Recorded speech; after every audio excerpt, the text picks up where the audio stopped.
Selamat pagi, Assalamualaikum warahmatullahi wabarakatuh. Ya, dalam video kali ini kita akan mengulas tentang bagaimana cara menulis artikel studi literatur secara sederhana.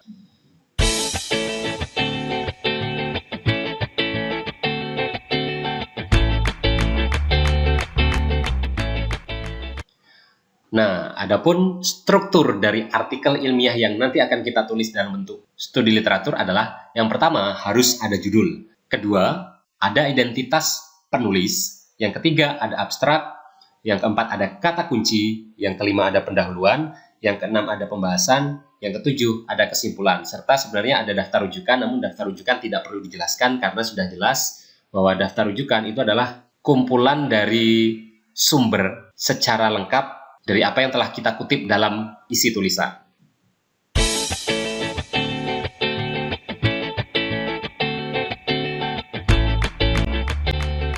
Oke, terkait judul artikel studi literatur, yang pertama yang harus diketahui adalah judul itu harus menarik, sebisa mungkin membuat pembaca penasaran.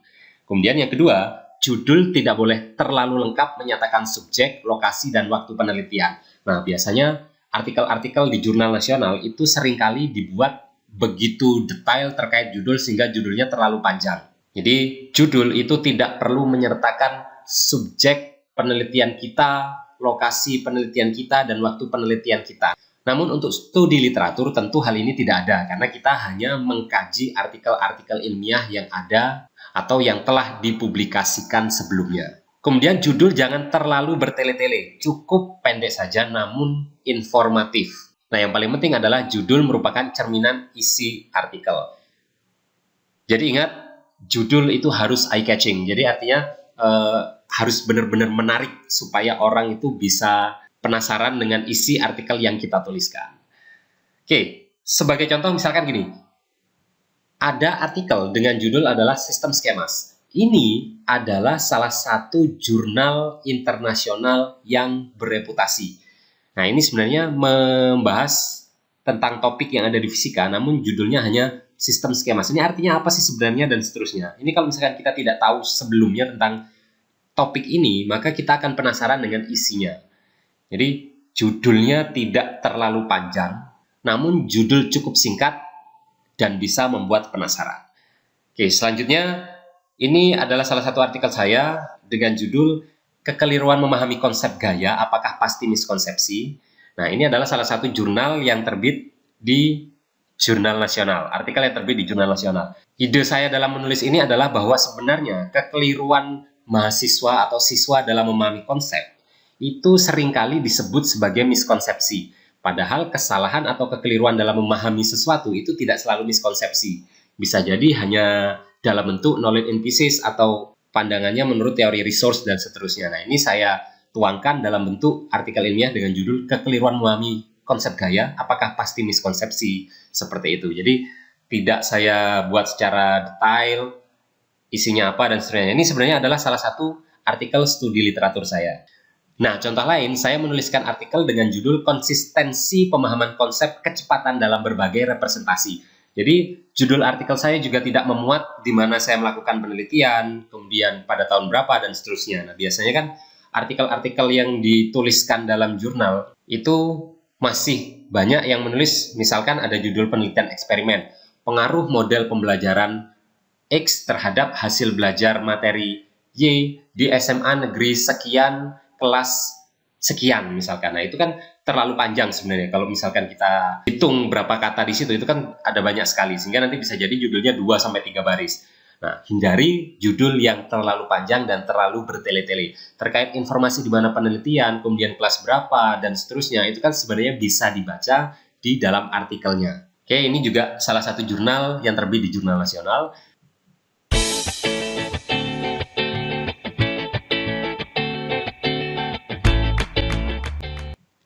Nah, terkait identitas penulis itu terdiri dari nama dan afiliasi. Identitas penulis itu merupakan informasi dari institusi penulis. Dari mana penulis itu berasal, maksudnya mengajar di mana, atau sebagai peneliti di lembaga mana, dan seterusnya.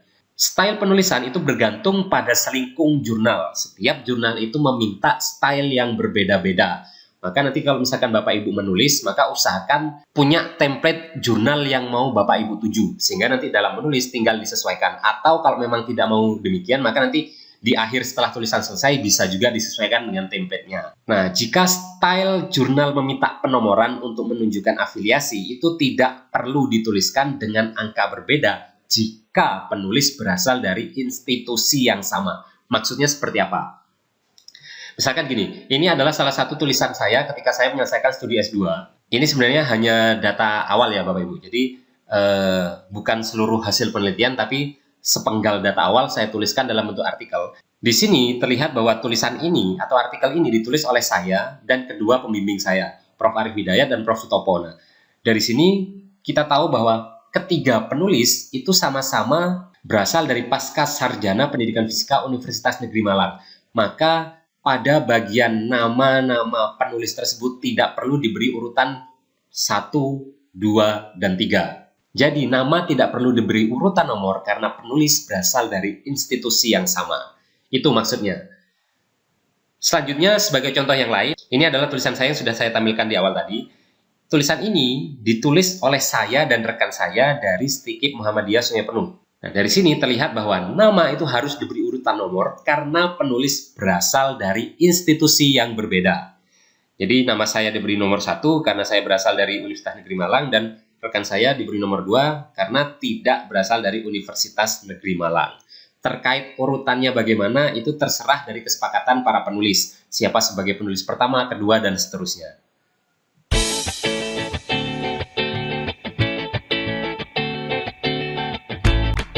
Nah, terkait abstrak pada artikel studi literatur itu hanya memaparkan latar belakang, tujuan, dan pembahasan secara ringkas. Jadi tidak ada metode di sini, maka seharusnya pada penelitian secara umum itu abstrak menyertakan metode. Namun dalam artikel studi literatur itu kan tidak ada metode penelitian, tidak perlu dituliskan metode penelitian, maka pun di abstrak juga tidak perlu adanya metode penelitian yang dijelaskan. Nah, abstrak itu ditulis cukup ringkas, hanya terdiri dari kisaran 150 hingga 300 angka saja. Yang penting untuk dipahami adalah dalam abstrak jelaskan secara singkat latar belakang penulisan artikel tersebut, kemudian tujuan penulisan artikel tersebut, serta pembahasan di artikel tersebut.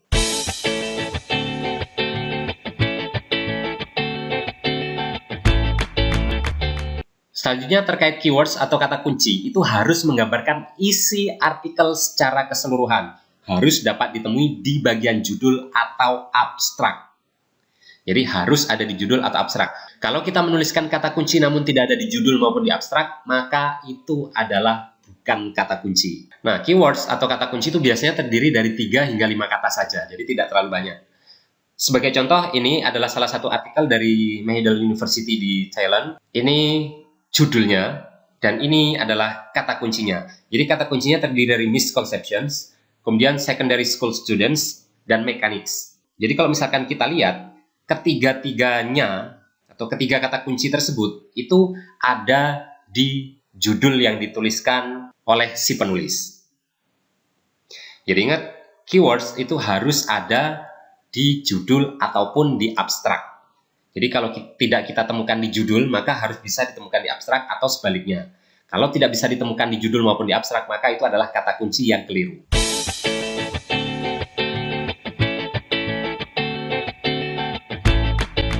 Pendahuluan itu harus berfokus pada mengapa dan apa urgensinya penelitian tersebut dilakukan.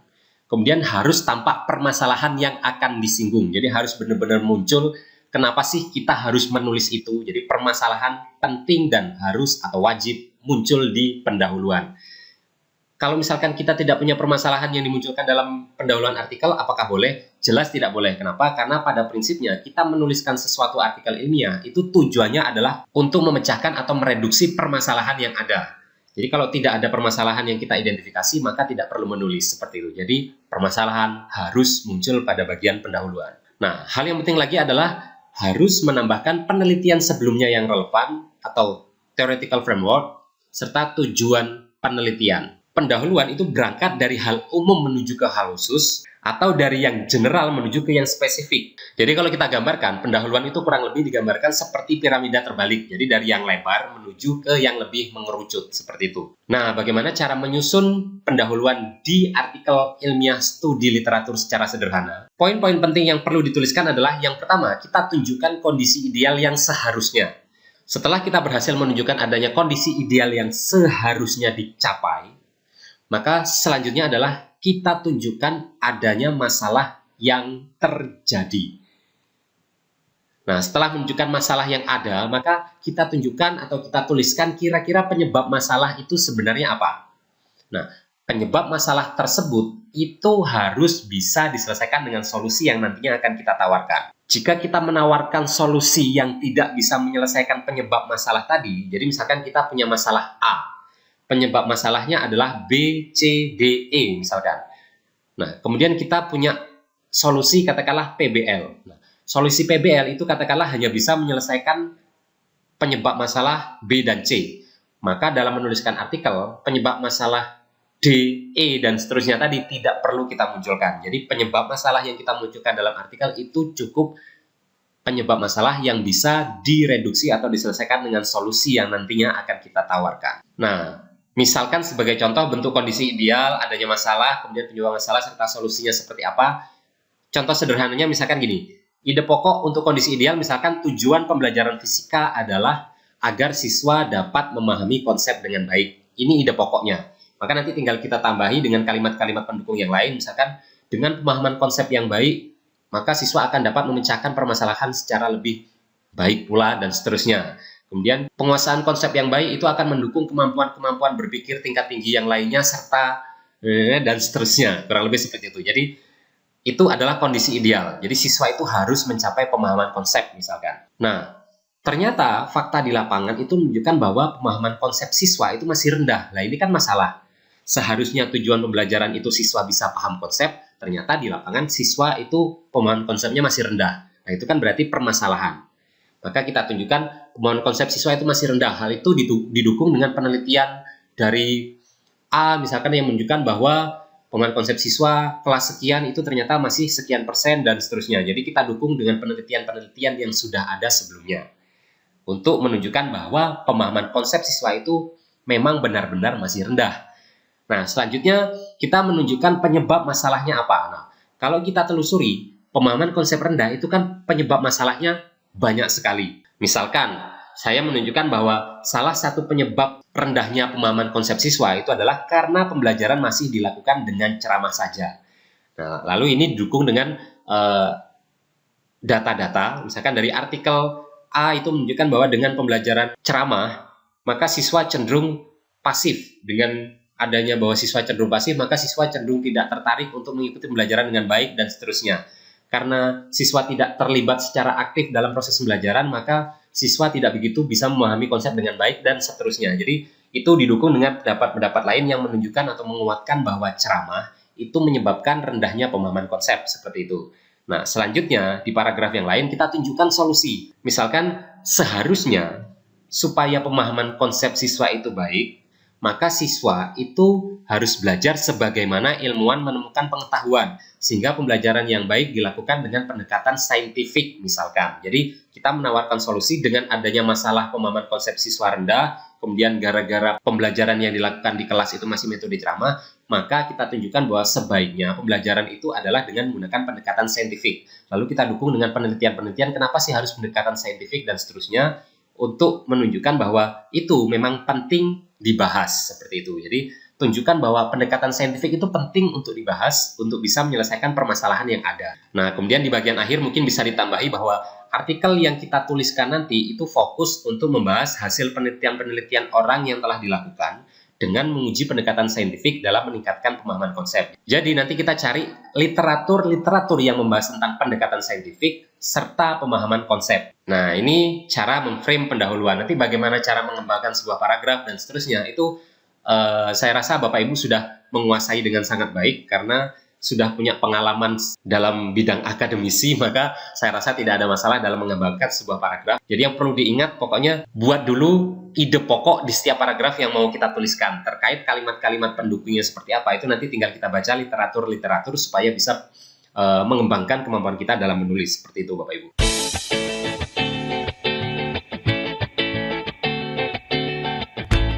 Nah, dalam pembahasan, seandainya artikel kita adalah artikel hasil penelitian, namun dalam studi literatur, hal ini juga tidak menutup kemungkinan untuk bisa dipahami. Jadi hasil penelitian itu harus ditampilkan secara menarik, bisa dalam bentuk grafik, diagram, foto-foto, serta bentuk tabel misalkan. Nah, setiap hal yang kita tampilkan tadi itu harus dirujuk. Nah, maksudnya harus dirujuk seperti apa? Jadi ini adalah salah satu artikel saya. Misalkan gini, saya memunculkan adanya tabel. Tabel itu saya namai sebagai tabel 5.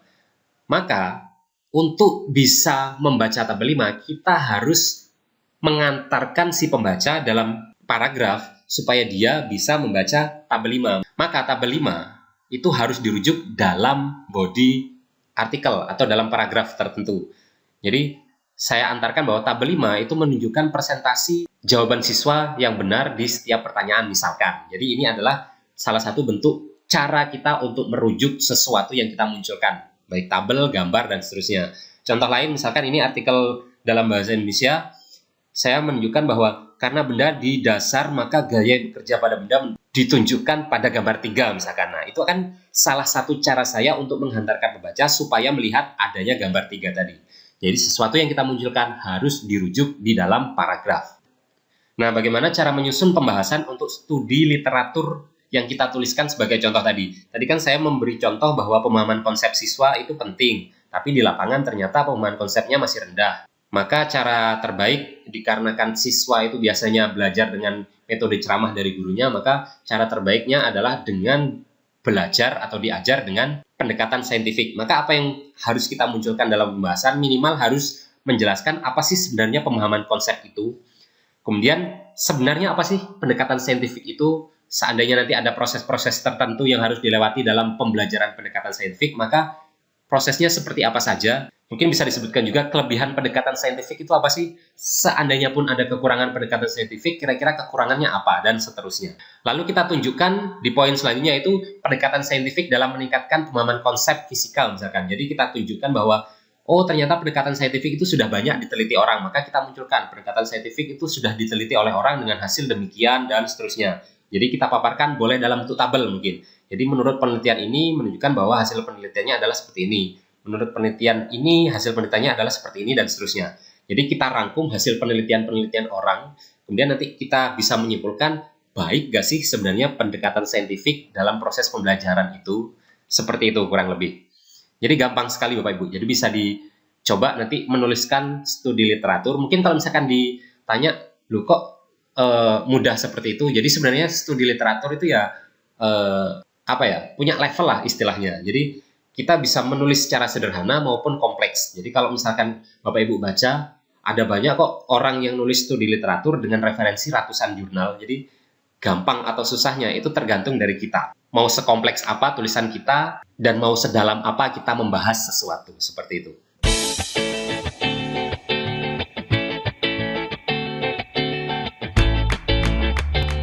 Oke, yang paling penting dalam kesimpulan adalah kesimpulan itu hanya berfokus dari hasil penelitian yang menjawab rumusan masalah yang diajukan. Nah, dikarenakan di studi literatur itu tidak ada hasil penelitian serta rumusan masalah, mungkin bisa kita tuliskan bahwa di kesimpulan itu cukup menjawab tujuan dari penulisan kita itu apa saja sih.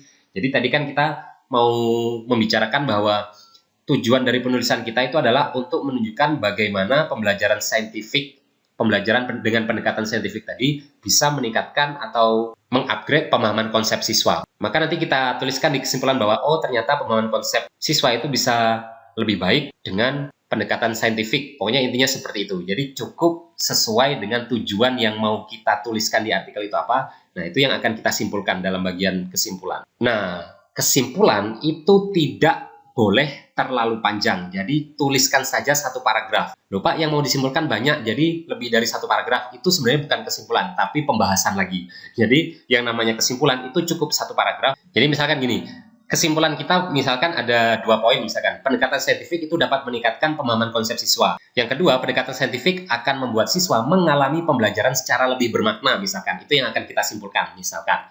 Maka cara seperti ini, kepenulisannya itu adalah salah. Lalu bagaimana cara yang benar? Kita buat atau kita susun dia dalam bentuk paragraf. Jadi poin 1 dan poin 2 tadi kita gabung dalam bentuk satu paragraf, misalkan kesimpulannya itu pendekatan saintifik itu dapat meningkatkan pemahaman konsep siswa. Dengan pendekatan saintifik, maka siswa akan mengalami pembelajaran secara lebih bermakna dan seterusnya. Jadi ini yang dianjurkan dalam menuliskan kesimpulan. Jadi kesimpulan tidak boleh ditulis dalam bentuk pointer. Oke, saya rasa itu penjelasan saya terkait bagaimana cara menuliskan artikel studi literatur secara sederhana. Mungkin nanti bisa Bapak Ibu coba menulis hal-hal yang tidak terlalu berat, yang bisa memecahkan atau memberikan sumbangsi terhadap permasalahan yang ada di kelas masing-masing dari Bapak Ibu. Tidak perlu menulis terlalu rumit, maka cukup kita buat tulisan sederhana yang jelas punya sumbangsi keilmuan dan seterusnya. Dan semoga tulisan Bapak Ibu nanti bisa diterima di jurnal nasional, kalau bisa jurnal nasional terakreditasi. Namun tidak perlu terakreditasi karena untuk syarat kenaikan pangkat sebenarnya jurnal nasional ber-ISSN kan sudah cukup. Tapi seandainya memang mau yang terakreditasi dengan biaya yang biasanya lebih tinggi, maka tidak masalah. Karena biasanya nanti ketika tulisan kita publish, itu akan ada rasa bahagia tersendiri. Oke, sekian dari saya Bapak Ibu. Semoga apa yang saya jelaskan bisa diterima. Sekian, saya akhiri. Wassalamualaikum warahmatullahi wabarakatuh.